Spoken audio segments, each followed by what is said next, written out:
Hello everyone, welcome back to my YouTube channel. I hope आप सभी अच्छे होंगे।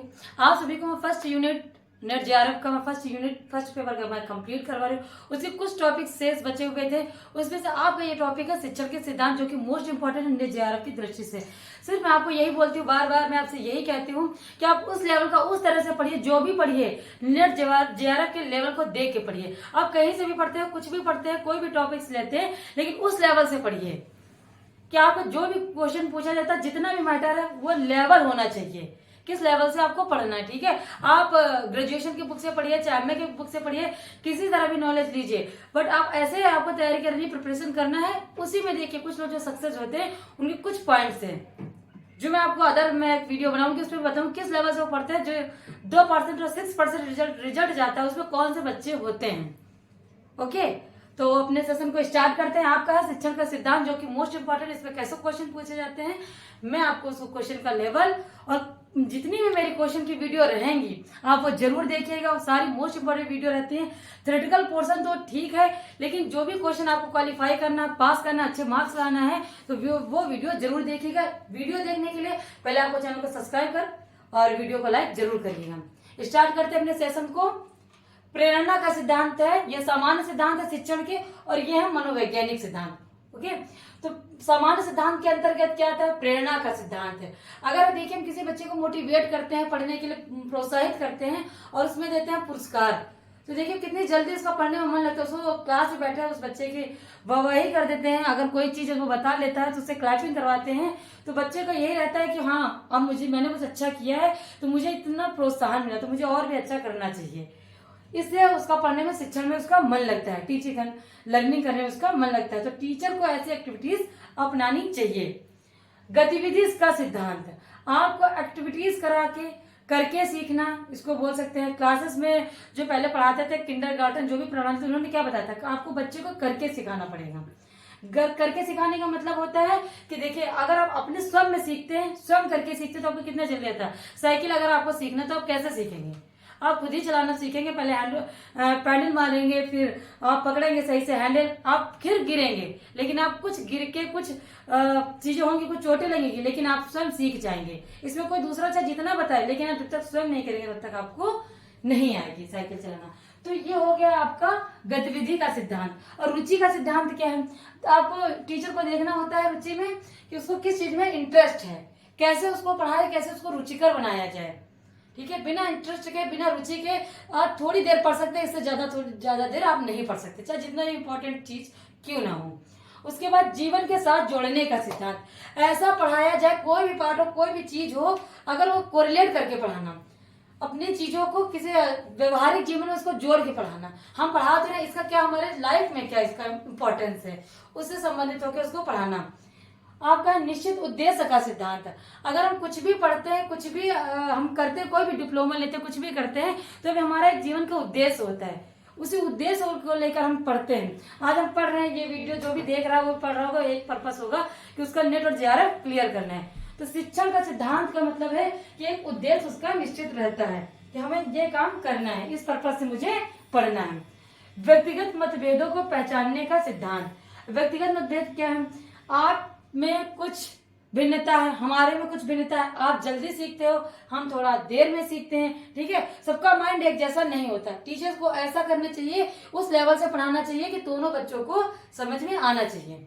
ठीक है, आपका होगा चयन का सिद्धांत, कैसे हम उस चीज को चयन करें, जो आपका पाठ्यक्रम है उसको कैसे चयन करें, क्या सिलेबस रहेगा, किस विधि से पढ़ाना है। तो आपका चयन का जो प्रोसेस है वो आपका सही होना चाहिए। चयन का सिद्धांत आपका शिक्षण में मोस्ट इंपॉर्टेंट है। योजना का सिद्धांत, जो भी पढ़ाते हैं, हम जैसे भी पढ़ाने हैं, तो मुझे पता है कि आपको पहले फर्स्ट यूनिट कंप्लीट करवानी है, उसके बाद सेकंड, थर्ड, फोर्थ, फिफ्थ। तो ये किसी चीज को अगर हम योजना बना के करते हैं तो काफी आसान हो जाता है हम लोगों को चीजें सिखाने और आपको सीखने में। विभाजन का सिद्धांत, किसी चीज को डिवाइडेशन में अगर हम थोड़ा थोड़ा समझाते हैं, आपको जैसे मैंने पूरे यूनिट पढ़ाए तो मैंने आपको डिवाइड किया था टॉपिक वाइज। ठीक है, टॉपिक वाइज समझाएंगे तो आपको जल्दी आसानी से समझ में आएगा, इसी को बोलते हैं विभाजन का सिद्धांत। संशोधन का सिद्धांत, अगर हमने किसी चीज को पढ़ लिया है उसके बाद उसको थोड़ा सा अगर हमको अच्छा सा एक एग्जाम्पल मिल गया, उसके बाद फिर उसी पार्ट को हम दोबारा से जाते हैं, उसको समझाते हैं और थोड़ा सा डिस्क्राइब करके हम उसको पढ़ाते हैं। ठीक है, ये होगा आपका संशोधन का। पुनर्सृजन का सिद्धांत, पुनर्सृजन दोबारा उसका सृजन करना, दोबारा उसको पढ़ाना। ओके, उसमें कुछ अगर आपको संशोधन करना, इसका मतलब वही होता है पुनर्सृजन, दोबारा उसको पढ़ाना। आप एक बार पढ़ चुके हैं, उसको रिवीजन करना। ठीक है, उसमें रिवीजन भी होना चाहिए। तो शिक्षण के सिद्धांत में क्या है, आपका रिवीजन पोर्शन भी आपका होना चाहिए। अब मनोवैज्ञानिक सिद्धांत क्या है, शिक्षण के कुछ मनोवैज्ञानिकों के अकॉर्डिंग क्या होना चाहिए। इसमें है प्रेरणा का सिद्धांत, इसमें भी प्रेरणा का सिद्धांत और इसमें भी है प्रेरणा का सिद्धांत। मनोरंजन का सिद्धांत, उन्होंने बोला मनोवैज्ञानिकों ने कि आपको किस तरह से पढ़ाना, मनोरंजन करके पढ़ाना चाहिए बच्चों को। ऐसा नहीं कि पढ़ाते जाओ पढ़ाते जाओ ऊब जाते हैं बच्चे। तो कुछ ना कुछ ऐसी एक्टिविटीज कराया जाए, कुछ ऐसा बताया जाए, बीच बीच में जोक्स। देखिए आपने देखा होगा कि लोग पढ़ाते कुछ भी समझाते बीच में अदर चीजें अभी आपको बताते हैं, तो आपका रहता है कि मन एक जगह पर लगा रहता है। ओके, फिर आपके पुनरावृत्ति और अभ्यास का सिद्धांत, ये बोला है इन्होंने थॉर्नडाइक के सिद्धांत को इन्होंने लिया है मनोवैज्ञानिकों ने, कि पुनरावृत्ति दोबारा से और अभ्यास कराते जाइए, प्रैक्टिस कराते जाइए, तो बच्चों को ज्यादा चीजें याद रहती है और खुद में उनको जो भी ज्ञान रहता है उनके अंदर समाहित हो जाता है, खुद सीख लेते हैं। रचनात्मकता और अभिव्यक्ति को प्रोत्साहन देना, कि कोई भी क्रिएटिविटी जिसको बोलते हैं, वो कुछ भी कर रहे हैं तो आप उसको प्रोत्साहन दीजिए। कोई भी चीज बना रहे हैं तो आप उनको प्रोत्साहित करें, हाँ बेटा ये सही है, आप थोड़ा और करो, आप इसमें अच्छे हो, आप अच्छा और कर सकते हो। कोई बच्चा अगर क्लास में सिंगिंग कर रहा है तो उसको आप प्रोत्साहित करो, आपने अच्छा गाया है, आप और अच्छा कर सकते हैं, किसी न किसी तरह आप उसको सपोर्ट करिए। अभिव्यक्ति का सिद्धांत, अगर वो बच्चा कुछ भी बोलना चाह रहा है, कुछ भी करना चाह रहा है, तो आप उसको ऐसा माहौल बना के रखिए, आपके सामने अपने आप को ऐसा प्रेजेंट करिए एज ए टीचर कि वो बच्चा अपने कोई भी बात हो, कुछ भी हो, तो आपके सामने वो प्रेजेंट कर सके। सहानुभूति और सहयोग का सिद्धांत, एक टीचर को ऐसा होना चाहिए, चाहे वो स्कूल टीचर हो, चाहे आपके पेरेंट्स हो, कोई भी हो, ऐसे जो सिखाने वाला होता है वो आपका टीचर ही बोला जाएगा। ओके, तो उसको ऐसा होना चाहिए, उसको सिंपैथी होनी चाहिए। अगर कोई भी प्रॉब्लम्स आ जाती हैं तो हाँ आप ये नहीं करो, कोई बात नहीं, थोड़ी देर बाद कर लेना। ठीक है, उसके साथ थोड़ी सी सिंपैथी होनी चाहिए। और सहयोग, अरे आपके पास इस बार टाइम नहीं है, आपके पास पैसे नहीं है, कुछ भी एक रख लीजिए, छोटा सा एग्जाम्पल आपके पास है, इस बार मैं फीस आपकी पे कर दे रहा हूँ, आप अच्छा पढ़ते हो, लेकिन आपको जब भी कभी मिल जाए चीज तो मुझे आप रिटर्न कर देना है, तो आप इकोनॉमिकल भी आप उसका सहायता कर सकते हो। तो सहानुभूति और सहयोग का भी सिद्धांत उसमें होना चाहिए। प्रबलन का सिद्धांत, प्रबलन का मतलब होता है कि कभी कभी आप अगर पढ़ नहीं पा रहे हो, आपको नहीं आता, तो टीचर आपको डांटता भी है। ऐसा नहीं पढ़ाने में आप प्रोत्साहन हमेशा झूठा यही बताते रहे। अगर बच्चा गलती करता है तो आपको ऐसा नहीं उसको नजरअंदाज करना है, उसको डांटना भी है कि हाँ बेटा ये चीज गलत है। ठीक है, तो पुनर्बलन और सकारात्मक भी होता है। अगर कोई बच्चा अच्छा कर रहा है तो आपको उसको प्राइज भी देना चाहिए। ओके, प्रशंसा भी करना चाहिए। ये सकारात्मक पुनर्बलन होता है। एक नकारात्मक होता है जिसमें दंड का प्रावधान भी होता है। ऐसा बच्चा वर्क करता है तो उसमें दंड भी देना चाहिए। इंद्रियों को प्रशिक्षण प्रदान करने का, इंद्रियों, आपका इंद्रिय जानते हैं, आपका इंद्रियों के द्वारा आंख, नाक, कान, हाथ, सबके द्वारा आपको शिक्षा उसको देना है। उसकी सारी एक्टिविटीज, सारा फोकस, ओके, उस सारा फोकस आपको लगा होना चाहिए उसकी शिक्षा। आपको इंद्रियों को प्रशिक्षण प्रदान करना है। ओके, कि आपको आंखों को, आपके हाथों को, आपके माइंड को, आपके हार्ट को कैसे वर्क करना है। जो भी कर रहा है वो सही कर रहा है, नहीं कर रहा है, कैसे वर्क करना चाहिए। उपचारात्मक शिक्षण का सिद्धांत, उपचारात्मक मतलब होता है जो भी आप गलतियां कर रहे हैं, आप पहले टीचर्स को ये देखना चाहिए कि आप पढ़ने में क्यों वीक हैं, आपके आगे कौन सी प्रॉब्लम आ रही है, क्यों आप स्कूल नहीं आते हो, आपको क्यों नहीं याद होता, आपका होमवर्क क्यों कंप्लीट नहीं होता। उसकी समस्या को जानकर उसका सोल्यूशन करना, उपचार करना, ये होता है आपका उपचारात्मक। ये मनोवैज्ञानिकों ने कहा कि ऐसा नहीं कि बच्चा क्लास में आता है उसको सिर्फ मारने लगते हो, उसका रीजन भी तो जानो, उसको क्यों नहीं आ रहा है। तो ये हो गया आपका उपचारात्मक शिक्षण का सिद्धांत। ये मनोवैज्ञानिकों के अकॉर्डिंग है, जो मनोवैज्ञानिकों ने जो कहा है, जो हमारे साइकोलॉजिस्ट हैं उनके अकॉर्डिंग। अब शिक्षा में देखिए कितना चेंजेस हो गया है। पहले था शिक्षक केंद्रित शिक्षा थी, लेकिन अब क्या हो गया, बाल केंद्रित। बच्चों के अकॉर्डिंग शिक्षा कैसी दी जाए, पहले बुक्स होती थी, लिखा रहता, देखिए कितने चित्र बने होते हैं जिसमें बच्चों को जल्दी से याद हो जाए, जल्दी सीखें। तो मनोवैज्ञानिकों के अकॉर्डिंग क्या, प्रेरणा का सिद्धांत, मनोरंजन करने का सिद्धांत, पुनर्वृत्ति, रचनात्मक और अभिव्यक्ति का प्रोत्साहन, सहानुभूति और सहयोग का सिद्धांत, प्रबलन, इंद्रियों को प्रशिक्षण प्रदान करना, उपचारात्मक शिक्षण। इससे ज्यादा डीपली में आपको कुछ भी नहीं पूछता है। आपका सामान्य होगा ये तो आप किसी उद्देश्य में देखेंगे, सब में आपको एसएसटी उद्देश्य सब एक ही जैसे लमसम मिलेंगे, चाहे शिक्षण का हो चाहे अधिगम का हो, इनके उद्देश्य कुछ ना कुछ आपको मैच करते मिलेंगे। तो आपको स्क्रीनशॉट अगर आप लेते हैं तो स्क्रीनशॉट ले लीजिए, और अगर आप नोट्स बनाते हैं तो आप नोट्स के थ्रू आप लिख सकते हैं। और आप वीडियो को पूरी फुल वॉच जरूर करा करिए, क्योंकि आपको ये होता है ना, जो मैं बताती हूँ लिखती कम हूँ, आप इतने छोटे नहीं हो कि मैं आपको हर एक चीज लिख के बताऊँ। आपको जो मैं समझाती हूँ अगर आपको एक बार समझ में आ गया तो आपका जो भी टॉपिक है वो एकदम आपको क्लियर हो जाएगा। ठीक है, तो आप इसके बाद मुझे जो टॉपिक पढ़ाना है,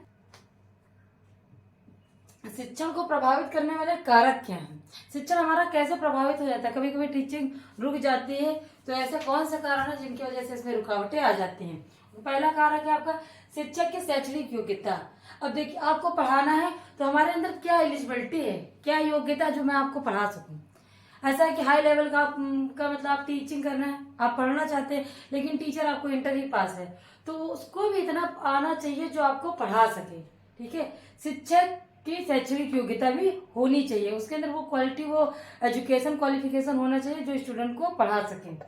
तभी तो आपने देखा होगा कि बीएड और बीटीसी उसकी मान्यता हो गई। अगर आपको किसी भी हाई स्कूल या इंटर किसी भी स्कूल या किसी भी कॉलेज में पढ़ाना है तो आपको इसमें से कोई भी डिप्लोमा कोर्स आपने कर रखा हो, और आपको पढ़ाने के लिए, प्रोफेसर बनने के लिए आपके अंदर पीएचडी, नेट, आपका जेआरएफ क्लियर होना जरूरी है। तो आपके अंदर ऐसी एलिजिबिलिटी, आपके अंदर टैलेंट होना चाहिए कि आप पढ़ा सको।